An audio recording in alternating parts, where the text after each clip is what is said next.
We'll continue to bring you more on that hostage situation, but let's go to this now. Re-elected ANC President Cyril Ramaphosa has adjourned the ANC's 55th National Conference. Ramaphosa told delegates that though deliberations have wrapped up, and they, of course, through these deliberations, they have chosen a path for renewal.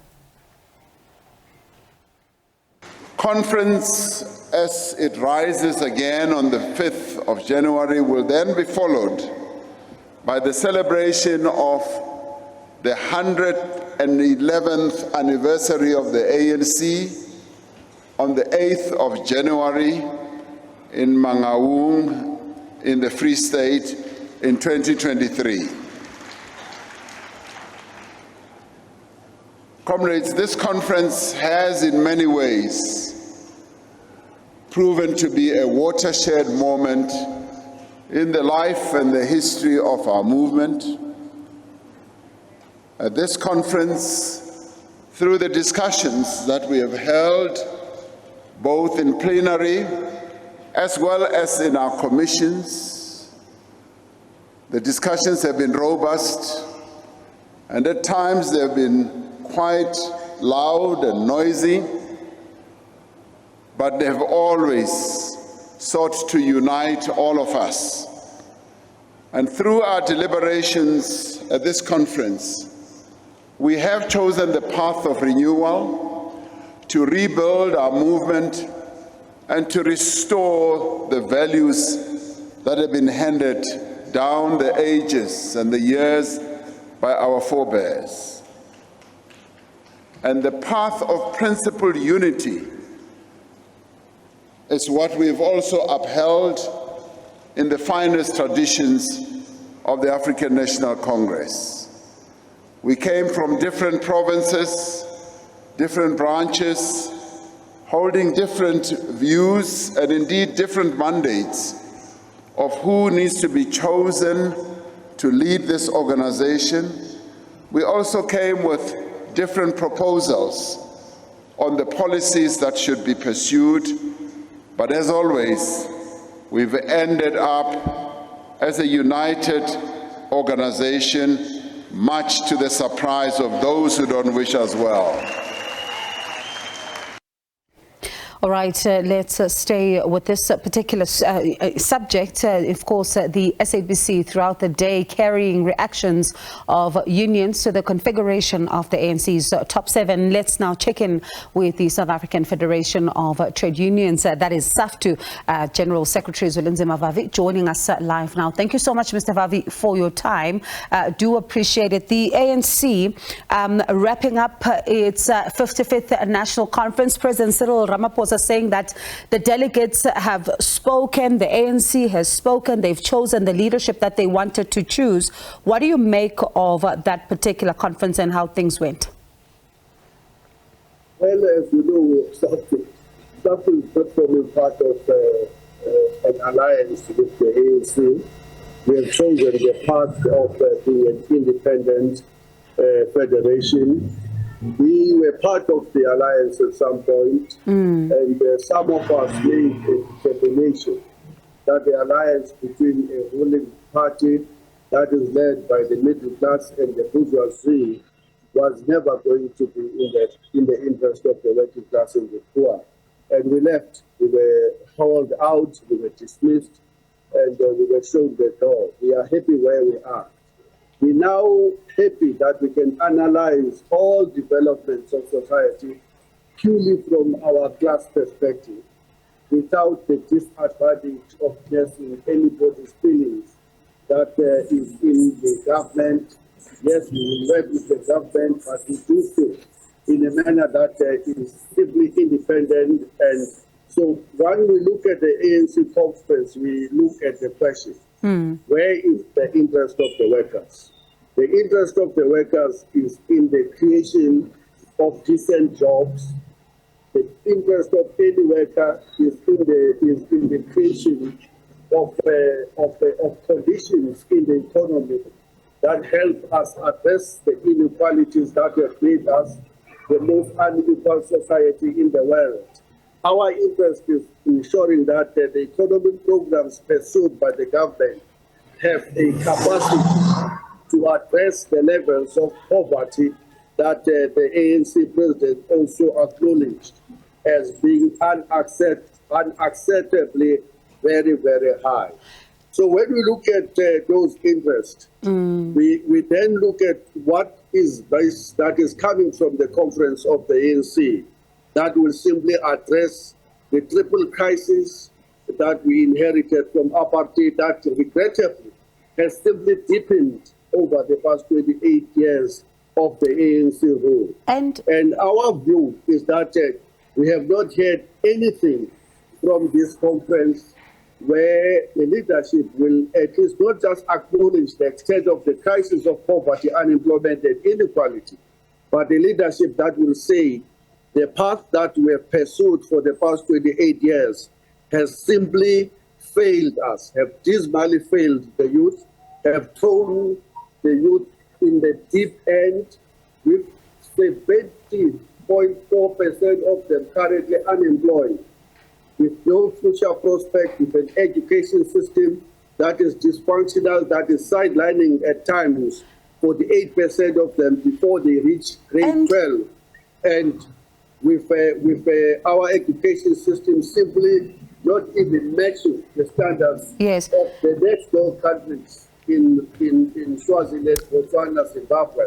And so Mr. Vavi, we look at whether those issues are being addressed, and I'm sorry, we have not yet anything in the direction that these concerns are being addressed. And Mr. Vavi, you alluded to this, which was going to be my next question earlier on when you started, because the president in his political address at the beginning, when tabling his political report, he talks about honest conversations that must be had in the alliance. And these, of course, are honest conversations around the employer-employee relationship that COSATU finds itself in with government at some point in time.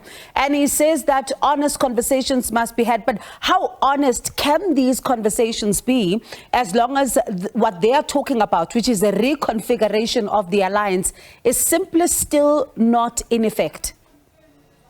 We were dismissed in COSATU when we were calling for the reconfiguration of the alliance, when we were calling for the creation of a political center that will make sure that workers are not reduced into being the back seat occupiers in the bus that is not driven by them at all. We were shown the door. For the past 10 years, the alliance have not moved from those discussions. When the president was speaking about the need to reconfigure the alliance, I was hoping that is going to give some content to hear what will be the shape, the nature, and the content of a reshaped alliance. Nothing. It was just the headings, red herring. There will be reconfiguration of the alliance without any content to it. As a person who was the General Secretary of COSATU for 14 years, the longest serving one in the life of that federation, I can't see anything except that the workers were once again being sold a dummy to sack. And in the run-up to the 2024, there will now be debates about the reconfiguration of the alliance, and the elections will happen, and again, they are going to be reduced into being the hunters by the dog, and who only is very happy to use them as the dog's hunter, after that discard them and put them in the back seat of the bus that they are very far removed from being in its steering wheel. And Mr. Vavi, I'm interested in your thoughts on this one as someone who was once inside and, would have attended quite a number of ANC conferences and watched, outcomes over time when it comes to the process of leadership. The developments around the former President Jacob Zuma and the current President Cyril Ramaphosa, that issue of private prosecution and how back and forth it's been going, and now there's a court date of the 19th of January. Speaking to SAFM yesterday, Ronald Lamula says, while the summons by the former President Jacob Zuma appear to be defective, but the current president cannot ignore that. Did the ANC during this conference handle this particular issue and developments around its current president correctly?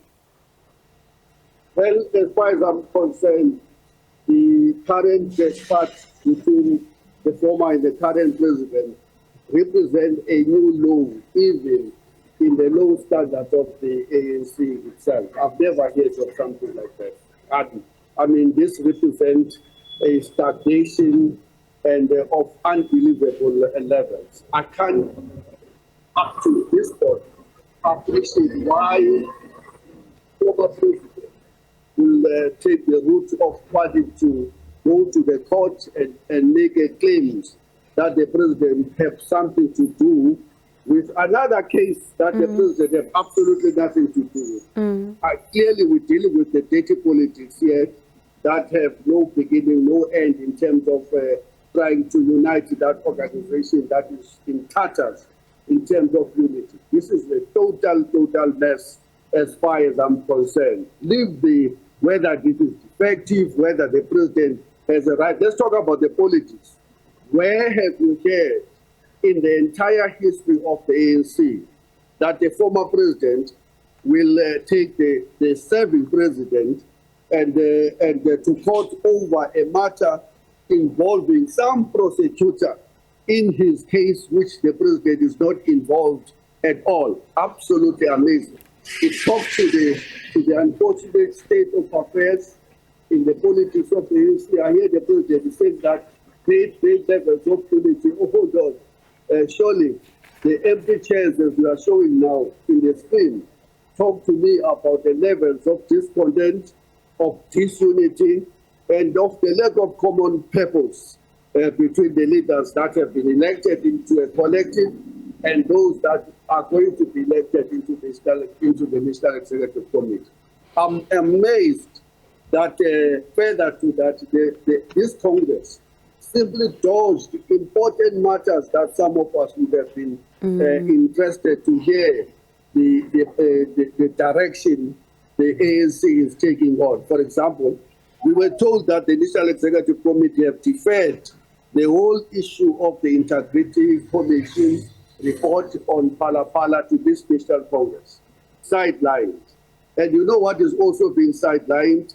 It is the fact that so many of the top 7 officials or national office bearers of the ANC are being accused by the public protector, by the State Capture Commission of having not come out very clean. In fact, testimony to what the ANC president himself would have said in the past, that the ANC was actually the accused number 1 in the State Capture Commission work and its report. Very, very sad.